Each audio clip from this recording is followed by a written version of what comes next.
One of the most fascinating part of my visit here was the bhog. Because unlike the usual khichdi and labra we see everywhere, especially in Barwari Pujo pandals, the goddess here is offered non-vegetarian food. Yes, fish prepared with love as a part of the ritual. Earlier it used to be meat and fish until 1947.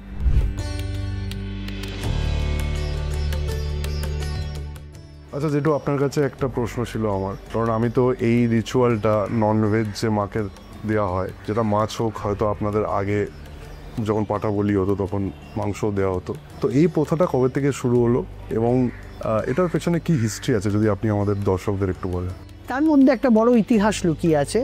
1660 সালে বিদ্যাধর রায়চৌধুরীর আমলে আমাদের সাবর্ণ পরিবারে ত্রিধারা সঙ্গম এসে মেশে উনি একটি কোষ্ঠী পাথর থেকে 3টে বিগ্রহ তৈরি করলেন, শাক্ত, শৈব, বৈষ্ণব।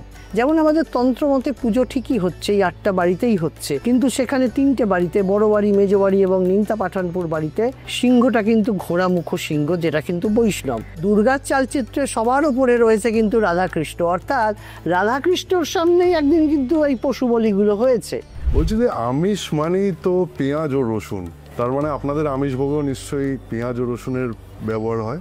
পুজোর ভোগ যখন রান্না করা হয়, সেটা নিরামিষ হোক আমিষ হোক, সেখানেতে এই সব পেঁয়াজ রসুনের কোনো ব্যবহারই কোনো দিন প্রচলন ছিল না। অর্থাৎ আমাদের যখন আমিষ ভোগ রান্না হচ্ছে, এই যে সেটা পাঁঠার মাংস যখন রান্না হয়েছে বা আজকে যখন মাছ রান্না হচ্ছে, সেখানে কিন্তু শুধু ওই আদা জিরে এইসব দিয়েই কিন্তু এই ভোগ রান্না হয়, বা এই যে আমিষ ব্যাপারটা সেইটা কিন্তু পবিত্র হিসেবেই সেটা সেখানে দেখা হচ্ছে, এবং সেই জন্যেই তো তন্ত্রমতে পুজো।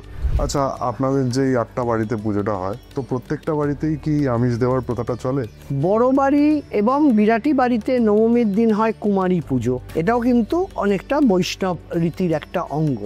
কিন্তু অষ্টমীর দিনেতে বিরাটি বাড়িতে এবং নিমতা পাঠানপুর বাড়িতে প্রত্যেক দিনই নিরামিষ ভোগ দেওয়া হয়। অর্থাৎ এই যে ত্রিধারা সঙ্গম, যেখানে শাক্ত, শৈব, বৈষ্ণব মিলেমিশে একাকার হয়ে গেছে, সেইখানে এই শাক্ত মতে পুজো হচ্ছে, তন্ত্রমতে পুজো হচ্ছে, পশু বলির প্রথা ছিল, সেখান থেকে আজকে চাল কুমড়ো হয়তো বলি হচ্ছে, কিন্তু মার যে ভোগ রয়েছে সেখানে কিন্তু প্রতিটা ভোগেই কিন্তু সেখানেতে আমিষ ভোগ বা মাছ কিন্তু মাকে দিতেই হবে আমাদের। Here, every offering tells a story of devotion and heritage, where the goddess is family and the rituals are carried forward. Heritage runs deep here, but still there's so much more to discover. See you in episode 3.